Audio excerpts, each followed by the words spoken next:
Assalamualaikum warahmatullahi wabarakatuh. Perkenalkan, nama saya Eka Nuria Edi dari kelompok 7 kelas manajemen industri F akan mempresentasikan mengenai pabrik produksi minyak kelapa.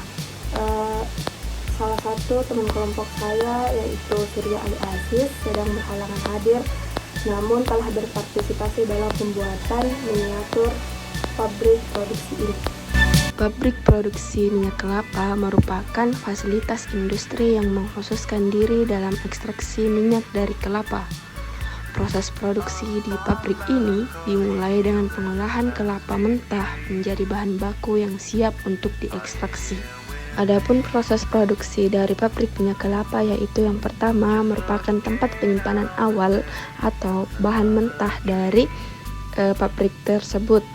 Kemudian dimasukkan pada alat penghancur dengan tujuan untuk menghancurkan daging kelapa menjadi lebih halus.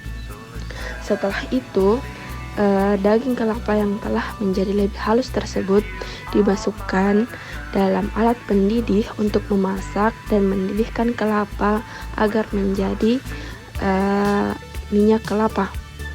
Setelah itu, hasil dari alat pendidih tersebut dimasukkan ke dalam alat pemeras dengan tujuan yang sama, yaitu untuk menghasilkan minyak dari kelapa tersebut. Setelah diolah dalam alat pemeras, minyak kelapa tersebut akan disimpan pada penyimpanan akhir untuk dikelola pada proses selanjutnya. Pabrik produksi minyak kelapa masuk ke dalam kategori intermittent proses karena proses produksinya tidak berlangsung secara terus-menerus, melainkan terjadi dalam siklus yang terputus-putus. Hal ini ditandai dengan produk yang dihasilkan dalam jumlah yang sangat kecil dan didasarkan atas pesanan.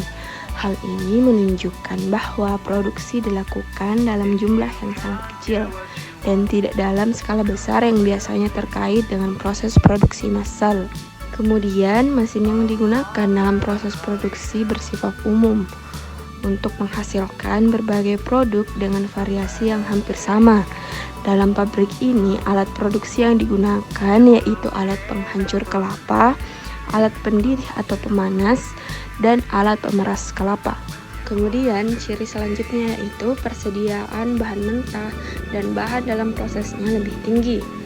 Tingginya persediaan bahan mentah dan bahan dalam proses bisa disebabkan oleh berbagai faktor, seperti perubahan permintaan pasar, masalah produksi, atau keputusan manajemen untuk meningkatkan persediaan sebagai jaminan untuk memenuhi permintaan di masa mendatang.